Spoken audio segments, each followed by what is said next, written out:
नमस्कार। मैं आप सभी के समक्ष प्रस्तुत हूँ मुकेश नौटियाल जी की कहानी झिंगुरी का गांव लेकर। जब दोस्तों मैंने इस कहानी को पढ़ा, जाना, समझा तो मुझे सिर्फ एक ही चीख सुनाई दी, पहाड़ की स्त्री की। उसकी व्यथा दिखाई दी। मैंने उस कहानी को पढ़ते समय उसके दर्द को अनुभव किया। लगा कि हाँ, ना जाने ऐसी कितनी ही झिंगुरी हैं जो आज भी रोशनी की तलाश में, अपनों के इंतज़ार में आंखें बिछाए बैठी हैं। श्री मुकेश नौटियाल जी की कहानियों में वो दर्द झलकता है। अगर हम पहाड़ की स्त्री की बात करें तो हमारी आंखों में कल्पना करने मात्र से ही वो स्त्री नज़र आती है जो पीठ पर बोझा लादे हुए पगडंडियों पे दौड़ी चली जा रही है, अपनी घर की जिम्मेदारियों को पूरा करने के लिए, अपने बच्चों की जिम्मेदारियों को पूरा करने के लिए, सिर्फ इसलिए कि कभी तो वो दिन आएगा जब विधाता उनकी पुकार भी सुनेगा, उनके जीवन में भी खुशी के दिन आएंगे। जी हाँ दोस्तों, झिंगुरी का गांव एक ऐसी ही कहानी है जो अंतर्मन को हिलाकर रख देती है। वो झिंगुरी जो आज भी इस इंतज़ार में बैठी है, कभी तो विधाता आएगा और उसकी पुकार अवश्य सुनेगा और उसके अच्छे दिन अवश्य आएंगे। ना जाने ऐसी कितनी ही झिंगुरी इसी दिन की आस लगाए आज भी कहीं ना कहीं बैठी होंगी। तो आइए सुनते हैं झिंगुरी का गांव कहानी। आशा है आपको पसंद आएगी। हिमालय से एकदम सटा भारत तिब्बत सीमा से लगा एक गांव है। एक ज़माने में 80 शानदार परिवारों के इस गांव में अब कोई नहीं रहता है, सिवाय झिंगुरी के। अधिकांश घर अब मलबे के ढेर भर रह गए हैं। भूकंपों की मार और बिना रखरखाव से लकड़ी के नक्काशीदार जंगलों से पटे गांव के इन पुश्तैनी मकानों के कमरों में कटीली झाड़ियां उगाई हैं। पुरानी पीढ़ी के बूढ़ों ने वर्षों तक इन घरों की रखवाली की और उनके गुजरने के बाद ये घर टूटते चले गए। गांव की नई पीढ़ी यहाँ से पलायन कर चुकी है। कोई नहीं जानता कि कौन किस शहर में जाकर बस गया। टूटे फूटे मकानों के बीच एक मकान आज भी आबाद है और ये मकान है झिंगुरी देवी का। वह अब इस गांव की अकेली चौकीदार है। सुनसान गांव में कौवों के शोर के बीच जब झिंगुरी के खांसने की आवाज़ सुनाई देती है तो गांव में आदमी के मौजूद होने के संकेत मिलते हैं। मुझे नहीं मालूम कि दुनिया में सबसे ज़्यादा उम्र की औरत कौन है और वह कहाँ रहती है, परंतु मैं कह सकता हूँ कि अगर वह झिंगुरी देवी नहीं है तो किताबों की जानकारी सच नहीं हो सकती। झिंगुरी देवी को खुद नहीं मालूम कि कितने वर्ष वह जी चुकी है। बहुत कुरेदने पर केवल इतना कहती है कि जब आज़ादी मिली थी तो गांव में दिवाली मनाई गई थी और आज़ादी मिलने से पहले तक उसके साथ की बहुएं अपनी जवान बेटियों को डोलियों में बैठाकर ससुराल के लिए विदा कर चुकी थी। उसके बाल बच्चे होते तो वह भी दादी नानी बन चुकी होती। झिंगुरी जब इस गांव में आई थी तो उसकी उम्र 9-10 वर्ष की रही होगी। उसके पति उससे तिगुनी उम्र के थे। झिंगुरी बताती है कि उसने अपने पति को कभी नहीं देखा। जब ब्याह हुआ था तो वह घूंघट में थी। फिर उसके पति अंग्रेजी सेना में भर्ती हो गए और गांव से चले गए। वर्षों तक वह पति की प्रतीक्षा करती रही, परंतु वह नहीं लौटे। वे किसी युद्ध में मारे गए, लापता हुए या सन्यासी बन गए, उसे नहीं मालूम। जब तक सास ससुर रहे, झिंगुरी उनकी सेवा करती रही। जब सास ससुर चल बसे, तब झिंगुरी अकेली हो गई।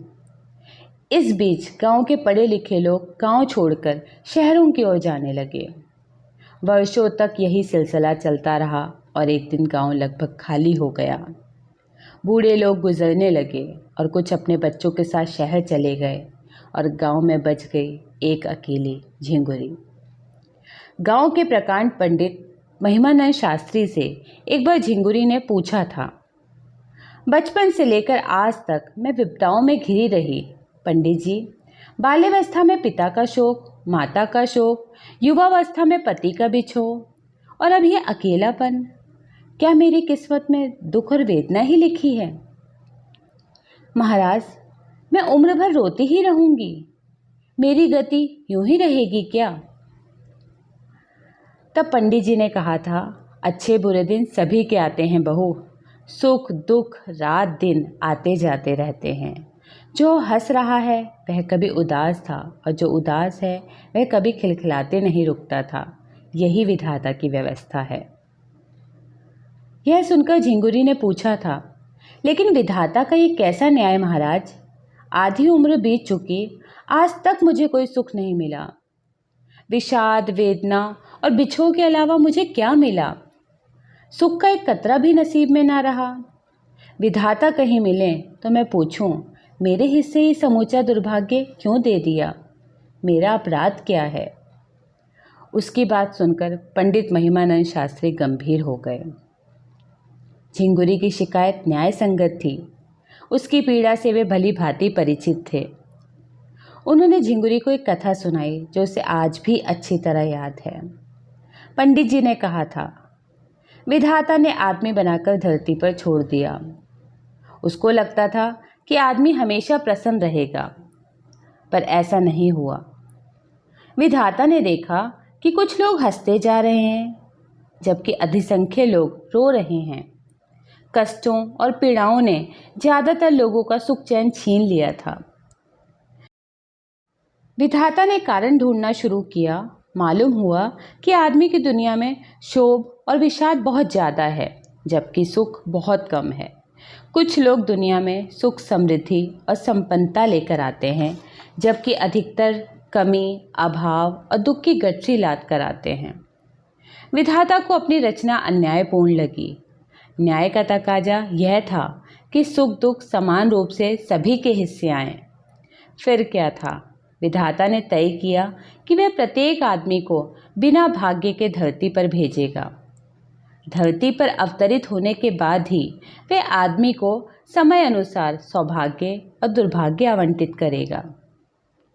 वह स्वयं धरती पर घूम घूम कर यह देखेगा कि कोई आदमी जीवन भर दुर्भाग्य को न ढोए और ना ही कोई जीवन भर सौभाग्य को लेकर इतराता रहे।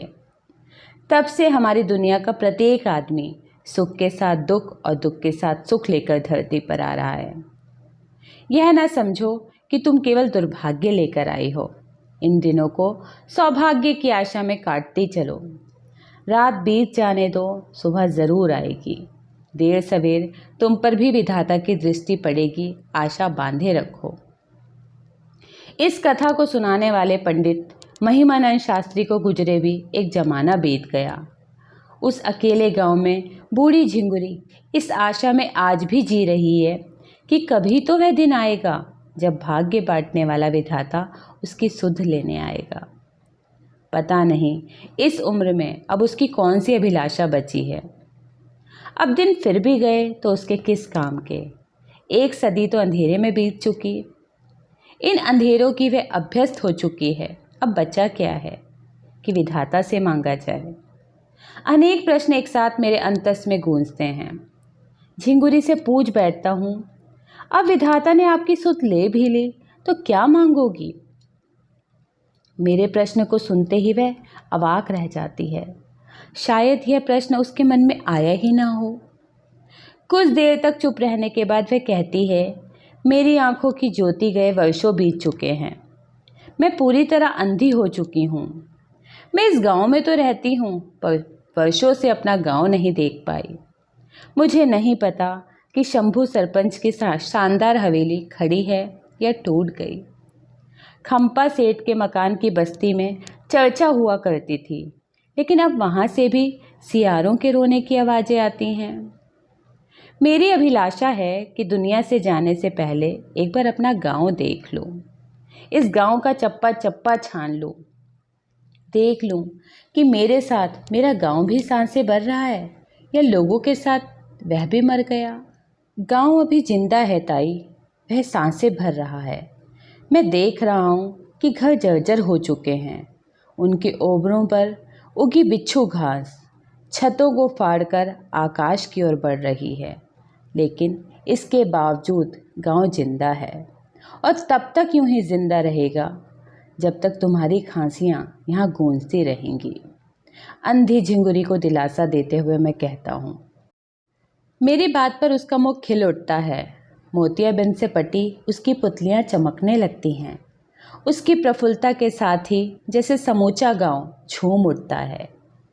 पांडव नृत्य में पारंगत बुजुर्ग जो वर्षों पहले मर खप गए या नौनिहालों के साथ पलायन कर गए, झिंगुरी की आंखों के रेटिना को ढक चुके मोतियाबिंद के पर्दों पर गांव का अतीत जीवंत हो उठता है।